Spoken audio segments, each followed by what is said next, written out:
حضرت فاطمہ الزہرا رضی اللہ تعالیٰ عنہ نبی علیہ السلام کی صاحبزادی ہیں، اور بیٹیوں کو باپ سے محبت ہوتی ہے۔ سب سے چھوٹی بیٹی تھی، چوتھے نمبر کی، تو بڑی محبت کرتی تھیں اور نبی علیہ السلام کے مزاج کو، شریعت کے مزاج کو سمجھتی تھیں۔ دربار رسالت لگا ہوا ہے، رسول اللہ صلی اللہ علیہ وسلم نے صحابہ کرام سے پوچھا کہ بہترین عورت کون سی ہے؟ تو مختلف رائے آئیں، کوئی نہ کوئی بات آئی۔ حضرت علی رضی اللہ تعالیٰ عنہ انہوں نے سوچا کہ میں فاطمہ سے ہی پوچھ کے آتا ہوں، تو وہ گئے اور جا کے بی بی فاطمہ سے پوچھا۔ خاتون جنت نے بہترین عورت کی تعریف کیا کی؟ جو خود بھی کسی غیر محرم کو نہ دیکھے، نہ کوئی غیر محرم اسے دیکھے۔ حضرت علی رضی اللہ تعالیٰ عنہ اس جواب کو لے کے دربار رسالت میں حاضر ہوئے اور عرض کیا، یا رسول اللہ، بہترین عورت وہ ہے جو کسی غیر محرم کو نہ دیکھے، نہ کوئی غیر محرم اسے دیکھے، اور بتا بھی دیا کہ فاطمہ نے یہ جواب دیا ہے۔ تو رسول اللہ صلی اللہ علیہ وسلم خوش ہوئے اور فرمایا کہ وہ تو میرے جگر کا ٹکڑا ہے۔ اب اس واقعے کے اوپر ہم غور تو کریں نا، اور اپنے حالات پہ بھی غور کریں کہ ہمارے گھروں میں کیا ہے۔ پہلی کا چاند دیکھ کے دعا مانگنا یہ سنت ہے، مستحب عمل ہے۔ تو ایک مرتبہ پہلی کا چاند نکلا، حضرت علی رات کو جب گھر آئے رضی اللہ تعالیٰ عنہ، تو بی بی فاطمہ سے پوچھا، فاطمہ چاند دیکھا؟ کہ نہیں میں نے تو نہیں دیکھا۔ بھئی تم نے کیوں نہیں دیکھا؟ دعا بھی مانگتے ہیں اس وقت، تو کیا ہوا؟ کیوں نہیں دیکھا؟ تو فرمایا کہ دل میں تو آیا کہ میں دیکھوں، لیکن ایک خیال آ گیا جس کی وجہ سے میں نے آج پہلی کا چاند نہ دیکھا، دعا بھی نہ مانگی۔ اب حضرت علی رضی نے پوچھا، بھئی فاطمہ کون سا خیال آ گیا؟ کیا تم نے سوچ لیا؟ کیا خیال آیا تمہیں؟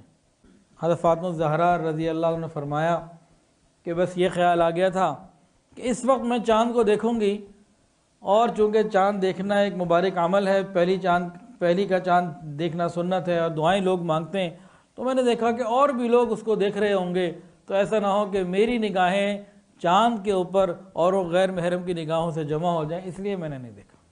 اللہ اکبر کبیرہ۔ حضرت فاطمہ الزہرا رضی اللہ تعالی عنہ حیا کا پیکر تھیں، اور کیوں نہ ہوتی، رسول اللہ صلی اللہ علیہ وسلم کی چوتھی صاحبزادی ہیں، آپ کی لاڈلی ہیں۔ زندگی بھر پردے کے ساتھ زندگی گزاری۔ ایک غم ان کو تھا زندگی میں، خیال تھا کہ جب میں مر جاؤں گی، میرا جنازہ نکلے گا نا، تو اس وقت تو لوگوں کو اندازہ ہو جائے گا کہ نبی کی بیٹی لمبی ہے یا قد کم ہے یا موٹی ہے یا پتلی ہے، اس طرح کا کچھ گمان دل میں آتا تھا کہ یہ تو پھر لوگوں کے سامنے بات نہ آ جائے۔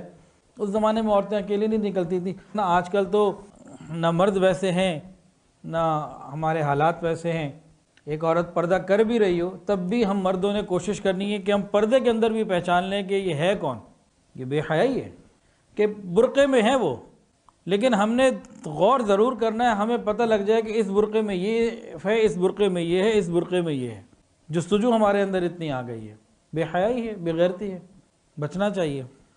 خیر یہ اس زمانے کی بات ہے جب حیا ہوتی تھی، تو زندگی میں تو ان کو پریشانی نہ تھی، ایک غم انہیں یہ لگ گیا کہ موت کے بعد کیا ہوگا، میرا جنازہ جب نکلے گا تو کیا کریں، تو سوچتی رہتی تھیں۔ تو ایک صحابی اسماء ابن عمیس رضی اللہ تعالی عنہ، ان سے کہا، انہوں نے کہا مسئلہ ہی کوئی نہیں، میں نے جناب حبشہ میں کسی ملک میں دیکھا ہے، حبشہ میں دیکھا ہے، وہاں جب کسی کو جنازہ لے جاتے ہیں تو جنازے کی چارپائی کے اوپر نا کچھ جھاڑیاں وغیرہ ایسی لکڑیاں لگا دیتے ہیں، کپڑا وغیرہ ڈال دیتے ہیں، پتہ ہی نہیں چلتا اندر جسامت کا، کچھ نہیں پتہ چلتا۔ انہوں نے کہا میں ذرا اطمینان اور چاہتی ہوں، ذرا پریکٹیکل کر کے دکھاؤ۔ اس نے بھی پورا پریکٹیکل کر کے دکھایا، ان کو اطمینان ہو گیا، اور وصیت کی کہ میرا جنازہ رات کے وقت لے جاؤ، دن میں نہیں، کہ اندھیرے میں بہت ساری چیزیں ویسی چھپی رہتی ہیں، اور جب اوپر سے کوئی جھاڑ یا کوئی کپڑا یا کوئی چیز پڑی ہوئی ہوگی، کوئی لکڑیاں ایسی کوئی چیز جس نے کور کیا ہوگا، تو میرا یہ مسئلہ بھی حل ہو جائے گا کہ مرنے کے بعد کوئی اس کیفیت کو بھی نہیں دیکھ سکے گا۔ اور اسی طرح ان کا ہوا۔ تو حضرت فاطمہ الزہرا رضی اللہ تعالیٰ عنہ خاتون جنت کی یہ حیات ہے۔ اور اسی طرح حضرت عائشہ صدیقہ رضی اللہ تعالیٰ عنہ حبیب خدا، امام احمد رحمۃ اللہ علیہ نے مسند احمد میں اس کو لکھا ہے، مستند روایت ہے پکی۔ اللہ اکبر کبیرہ۔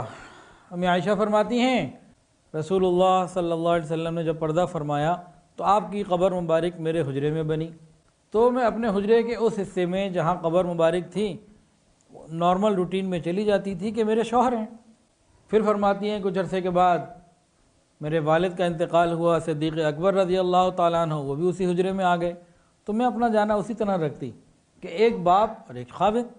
پھر کہتی ہیں اللہ کی قسم جب عمر آئے میں نے پردہ لٹکا لیا، اس کے بعد میں اس طریقے سے نہیں گئی، پردہ کیا۔ تو ان کی تو ترتیب یہ ہو کہ وہ قبر والوں سے بھی پردے کی فکر کریں اور ہم پردہ کرنا ہی مصیبت سمجھیں، عیب لگے، بوجھ لگے، آؤٹ آف فیشن لگے، دقیانوسی لگے، بیکورڈ لگے، اور کون کون سے جملے ہیں پتہ نہیں۔ چنانچہ تمام صحابیات کے اندر یہ بات تھی، جب انہیں نبی علیہ الصلوۃ والسلام کی طرف سے یہ اطلاع ملی کہ عورتیں راستے کے کنارے کنارے چلا کریں تو وہ کنارے کنارے چلتیں، حتیٰ کہ بعض مرتبہ کناروں کی طرف رہنے میں اور زیادہ کنارے پہ چلنے میں ان کے کپڑے برقعے وغیرہ جو ہوتے تھے، چادریں، وہ کسی جھاڑی وغیرہ سے اٹک جایا کرتے تھے۔ عورتوں کے لیے یہ ہے کہ بیچ میں نہ چلیں، سائڈ پہ چلیں، لیکن یہ اس زمانے کی باتیں ہیں جب حیا عام تھی۔